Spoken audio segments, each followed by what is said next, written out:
Hello lovelies, welcome back to my channel. तो last part में हमने देखा कि लैंजन की सेक्रेटरी इजी लैंजन को बताती है कि आज आपको वीन्स की यहाँ पार्टी में जाना है, और वो लैंजन बोलता है जी को कि पार्टी के लिए सूट प्रिपेयर करके रख देने। उसके बाद वो अपने भाई लैंसिचन से मिलने के लिए उसके ऑफिस चला जाता है, जहाँ जब वो दोनों बात करते हैं तो लैंजन बता देता है कि मैं उससे शादी नहीं करना चाहता हूँ क्योंकि मैं किसी और को लाइक करने लगा हूँ, और अगर उससे मेरी शादी होती भी है तो मैं कभी भी उस इंसान की शक्ल तक नहीं देखूँगा। तो इस पे लैंसिचन बोलता है बट डैड नहीं मानेंगे वांग जी, तुम इस बारे में सोचना ना। तो इस पे लैंजन बोलता है मैंने सोच लिया है मैं अपनी बात पे अडिग रहूँगा और वही करूँगा जो अभी कहा है, और मैं कभी भी उसे नहीं अपनाऊँगा। वो मेरे साथ रहना चाहे तो रह सकता है, या फिर मेरी लाइफ से जाना चाहे तो जा सकता है, बट मैं उस इंसान को कभी नहीं अपनाऊँगा। अब शाम के टाइम पार्टी में लैंजन विंस के यहाँ जाने के लिए रेडी हो रहा था। जो सूट इजी ने चूज़ करके उसके लिए निकाल के रखा हुआ था, और वापस इजी ने उस कोट पे वही ड्रग को स्प्रे कर दिया था, जिसका असर 1 घंटे के बाद होता, और पार्टी में वो उसकी ड्रिंक में भी उस ड्रग को मिला के पिलाने का प्लान बनाती है, ताकि वो अपने बॉस को अपने साथ नाइस स्पेंड करा पाए और अपने लिए अपने बॉस को यूज कर सके। तो लैंजन वो सूट पहन लेता है और निकल लेता है विंस के यहाँ पार्टी में जाने के लिए। वहीं दूसरी तरफ जी फेमिया अभी भी हॉस्पिटल में ही था, तो वो पार्टी में तो नहीं जा सकता था, और मैडम यू भी अपने पति को छोड़ के नहीं जाना चाहती थी, उसका मन नहीं हो रहा था। यानले भी अपने मॉम एंड डैड के साथ ही रुकने का विचार करती है, और वो जिन जुस्वान और फिर जियांग चेंग ही पार्टी में जाने के लिए रेडी होते हैं, और रेडी होने के बाद वो लोग साथ में ही निकल जाते हैं, क्योंकि विंग शादी के बाद सुनकर बहुत ही ज़्यादा अपसेट हो गया था, और जब वो लोग उसे कॉल करते हैं तो वो कॉल भी नहीं उठाता। तभी उसी लैब में डॉक्टर स्मिथ भी उसके साथ काम करता था। तो जियांग चेन जब उसे कॉल करके पूछता है तो वो डॉक्टर स्मिथ बता देता है जियांग चेन को कि वी सर अभी भी वर्क कर रहे हैं, शायद इसीलिए वो फ़ोन पिकअप नहीं कर रहे होंगे। बट जियांग चेन को पता था कि वो बहुत सैड है, तो इसीलिए वो बात नहीं करेगा और वो साथ भी नहीं जाएगा। तो वो और जिन जुस्वान ही पार्टी के लिए निकल जाते हैं। पार्टी में पहुंच जाने के बाद वो सभी एक दूसरे से मिलते हैं और एक दूसरे को ग्रीट करते हैं। जिन जुस्वान भी अपने डैड के साथ मिलके विंस के सभी फैमिली मेम्बर से एक एक करके मिलते हैं, हैंडशेक करते हैं। एंड जियांग चेंग भी वो जब देखता है विंचिंग को तो उसे साइड लेके बाहर चला जाता है बात करने के लिए, और तभी हमारे लैंजन की एंट्री होती है। वो जैसे ही उस पार्टी में एंटर करता है, उसके ऑरा और उसके लुक को देख के सब दंग थे, क्योंकि वो दूर से ही एक किंग के जैसा दिख रहा था। वो जैसे ही आते हैं सभी लोग साइड हो जाते हैं, और एक एक करके उसके बाद लैंजन सबसे हाथ मिलाता है और फिर विंस के पास आता है, फिर उसे बो करता है। तभी विंस हंसते हुए एक शैम्पेन का ग्लास उठा के उसे दे देता है। फिर वो सभी चीयर्स करते हैं और वो पीना स्टार्ट कर देते हैं। सभी लोग पार्टी से रिलेटेड बातें करते हैं और काम से रिलेटेड बातें करते हैं। जो शैम्पेन का ग्लास लैंजन ने पकड़ा हुआ था उसमें वही ड्रग्स मिलाया गया था जो उसकी सेक्रेटरी इजी ने उसके कोट पे स्प्रे किया हुआ था। लैंजन की हालत वापस से ख़राब हो रही थी, तो वो सबको एक्सक्यूज करता हुआ वापस अपनी कार में आके बैठ जाता है और अपने कोट को खोल देता है, अपने शर्ट्स को 2-3 बटन्स को अनबटन करके, अपने स्लीव्स को फोल्ड करके, और कार में फुल एसी ऑन करके वो बैठ जाता है, क्योंकि वो नहीं चाहता था कि वो किसी को हार्म करे। तभी जियांग चेन जो कि वेंचिंग को बाहर लेके आया था मिलने के लिए। तो वो दोनों बात कर रहे होते हैं और बात करने के दौरान वो लोग अपना रोमांटिक टाइम स्पेंड कर रहे होते हैं। वहीं लैंज़न, उसकी हालत बहुत ख़राब हो रही थी। उसे समझ में नहीं आ रहा था कि वो क्या करे, इसीलिए वो अपने ड्राइवर को कहता है कि गाड़ी जांग कॉरपोरेशन की ओर लेके चलो। उसे नहीं पता था कि वो ऐसा क्यों कर रहा है, बट वो कह देता है और वहाँ चला जाता है। वहाँ जाता है ऑफिस के बाहर, वो उतर जाता है और अपने फ़ोन अपने पास रख लेता है और बाकी कार को और उस ड्राइवर को भी वापस घर जाने के लिए बोल देता है। सभी को तो कुछ समझ में नहीं आ रहा था कि बॉस आखिर ऐसा क्यों कह रहे हैं, बट बॉस तो बॉस है, उसके ऑर्डर को मानना, डिनाई करना तो बहुत मुश्किल होता है ना। उसके बाद सभी लोग वहाँ से चले जाते हैं। वहीं लैंज़न अभी ऑफिस के बाहर खड़ा वेट कर रहा था ताकि वो वी से मिल पाए। और वी अपना सारा काम ख़त्म करके, उसका मन तो नहीं था कि वो घर जाए, बट जांगचन ने उसे मैसेज करके कहा था कि वो पार्टी के लिए आया हुआ है, तो उसे हॉस्पिटल डैड के पास जाना चाहिए। और वो उस समय अपने डैड से मिला भी नहीं था और रोते रोते हॉस्पिटल से बाहर निकल गया था। तो जब उसे मैसेज रिसीव होता है तो वो वहाँ से निकल के बाहर आता है। जब वो बाहर आता है तो उसे लगता है कि कोई तो है जो उसका पीछा कर रहा है। तो वो फिर अपने बैग पलट के देखता है जहाँ उसे कोई भी नज़र नहीं आ रहा था, बट उसे लगता है कि सच में उसके पीछे कोई तो है। फिर वो जल्दी जल्दी जाने लगता है। वो जैसे ही जल्दी जल्दी जाने लगता है अपने पार्किंग एरिया में अपनी कार के पास, तो फिर तभी ईबो वहाँ आता है और उसे धर दबोचता है और उसे कहता है कि मेरी हेल्प करो, मुझे वापस से ड्रग दिया गया है।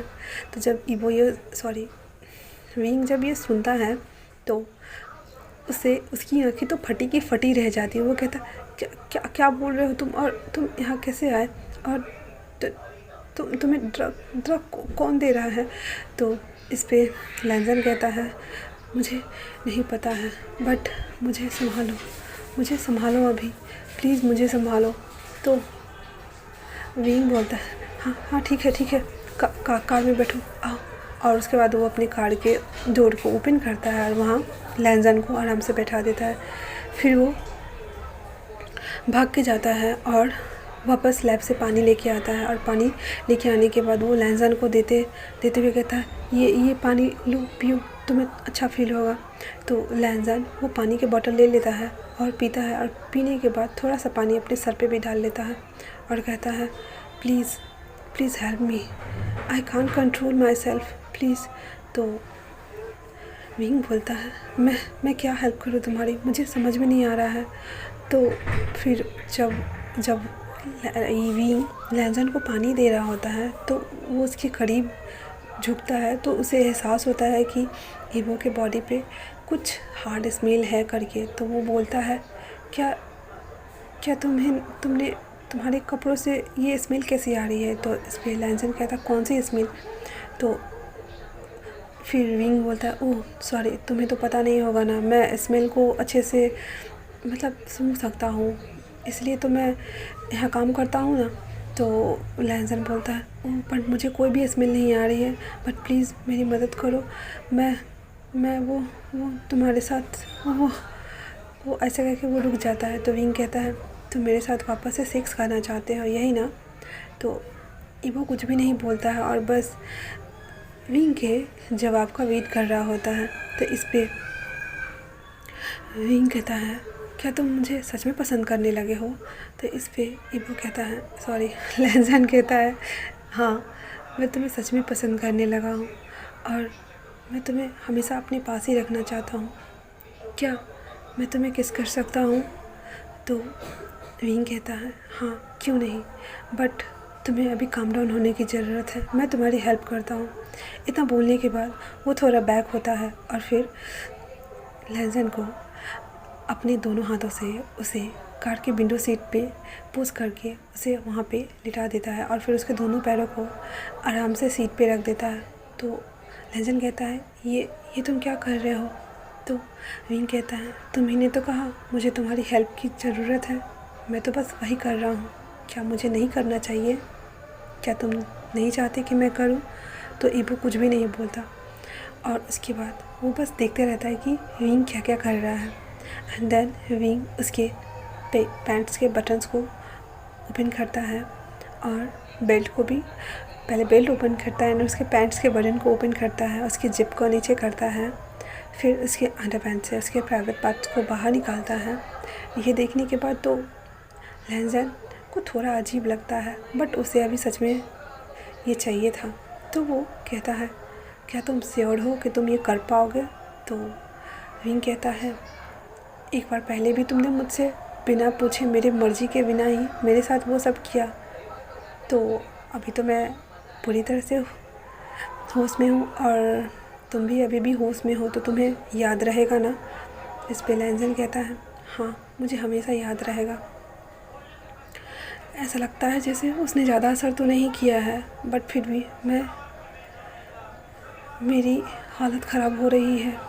तो विंग कुछ भी नहीं पूछता आगे और फिर वापस से उसके हार्डकोर को अपने हाथ में लेके अप एंड डाउन कराने लगता है। एंड उसके बाद वो फिर ईवो को अपने लैंजन को अपने हाथों से उसके सर के बालों को पकड़ता है और फिर अपनी ओर करीब खींचता है और फिर उसे किस करना स्टार्ट कर देता है। वो अपने हाथ के मूवमेंट से उसके हार्डकोर को रब किए जा रहा था और प्लेजर फील करा रहा था उसे। एंड लैंजन भी, अब जब वो दोनों इतने करीब थे तो वो दोनों एक दूसरे को अच्छे से किस कर रहे थे, कोई ज़बरदस्ती नहीं, कुछ भी नहीं, बस लाइटली किस कर रहे थे। एंड उसके बाद जब कुछ देर ऐसे ही करते हैं, उसके बाद वापस से विंग उसके हार्डकोर को अपने मुंह में ले लेता है, फिर उसे सक करने लगता है। उसके बाद ईवो बहुत ज़्यादा एक्साइटेड हो रहा था, तो वो कहता है, क्या मैं तुम्हारे साथ कर सकता हूँ? तो विंग कहता है, नहीं, तुम्हें सेटिस्फाइड कराना है, मुझे नहीं। और वैसे भी मुझे हॉस्पिटल जाना है डैड से मिलने, तो मैं मेस्टअप होकर नहीं जाना चाहता। इस पे लैंजन कहता है, हाँ ठीक है, तो फिर मैं कुछ नहीं करूँगा। और उसके बाद वो वापस से सीट को अच्छे से पकड़ लेता है और फिर विंग अपने माउथ से ही ईवो को प्लेजर फील कराने लगता है। वो दोनों अपने माउथ से ही लव में करने लगते हैं एंड वो उसे सेटिस्फाइड कराने लगता है।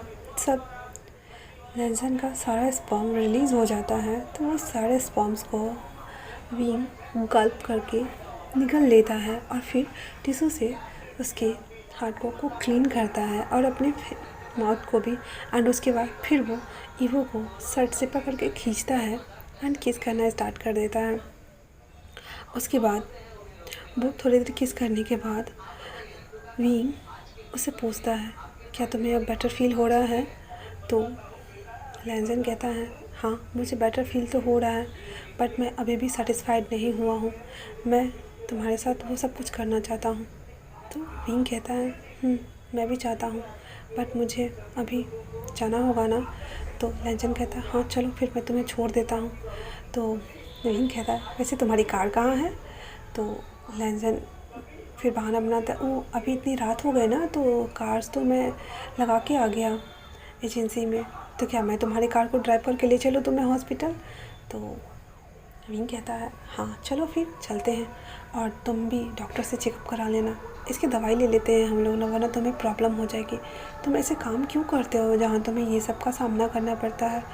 तो लैंजन झूठ बोल देता है, हाँ कभी कभी हो जाता है, क्योंकि मैं इस फील्ड में हूँ ना, तो बहुत जगह जाता रहता हूँ, कहीं कुछ खा पी लिया तो ऐसा हो जाता है मेरे साथ, तुम चिंता मत करो, ठीक है। उसके बाद वो दोनों हॉस्पिटल के लिए निकल लेते हैं। हॉस्पिटल आने के बाद विंग अपने डैड से मिलने चला जाता है और फिर लैंजन अपने उस डॉक्टर दोस्त से मिलने के लिए चला जाता है, चेंगी से मिलने के लिए चला जाता है। और उसके बाद वो वापस से कहता है कि आज मुझे फिर से ड्रग्स दिया गया, और क्या देखो मेरे शर्ट्स पे भी वो ड्रग्स के कुछ हैं, वो अपना शर्ट खोल के उसे दे देता है ताकि उसे टेस्ट कर सके। और उसके बाद वो वहाँ पे बैठ जाता है, उसके बॉडी पे वापस से वो रेसेस बन रहे थे। तो चेंगी सबसे पहले उसे सुई लगाता है और कहता है, तुम्हें सतर्क रहना होगा, तुम्हें अपना ख्याल खुद रखना होगा, तुम किसी पे डिपेंड नहीं हो सकते, और अगर ऐसे ही चलता रहा तो तुम समझ रहे हो ना? तो लैंजन कहता है, हाँ मैं समझ रहा हूँ, अभी इसे ठीक करो और मेडिसिन दो ताकि मैं रिकवर हो जाऊँ, और मैं अभी ही जाना चाहता हूँ, इसलिए ज़्यादा टाइम मत लगाना। तो चिंगी मजाक बनाते कहता, ओहो अभी जाना चाहते हो, क्या तुम्हें कोई मिल गया है जिसके साथ तुम नाइट स्पेंड करना चाहते हो? तो इस पर लैंजन मुंह बनाते हुए कहता है, शट अप, कुछ भी नहीं, मुझे कोई नहीं मिला है। और उसके बाद वो लेट जाता है। फिर चिंगी उसके पूरे बॉडी को एग्जामिन करता है और उसके बाद फिर उसे सुई लगा देता है ताकि वो जल्दी से हील हो जाए और वो सारे रेसेस भी गायब हो जाए। इधर विंग अपने डैड के कैबिन में बैठा था, रूम में बैठा था, और अपने डैड के हाथों को अपने हाथों में होल्ड किया हुआ था और वहीं पे अपने डैड को बड़े गौर से देख रहा था। उसकी मॉम घर चली गई हुई थी और यानी सोफे पे सो रही थी, तो उसे पता नहीं चला कि विंग आया हुआ है। तो वो अपने डैड से कहता है, उसके डैड भी सो रहे थे, तो वो अपने डैड से कहता है, dad I love you so much dad, but आप ऐसा कैसे कर सकते हैं? मैं उसे पसंद करने लगा हूँ, तो फिर मैं किसी और से शादी कैसे कर सकता हूँ डैड? बट मैं आपकी बातों को कभी मना नहीं कर सकता, आप जानते हैं। फिर आपने ऐसा क्यों किया डैड मेरे साथ? क्या आपको अपने बेटे की खुशी की कोई परवाह नहीं थी डैड? आपने ऐसा क्यों किया?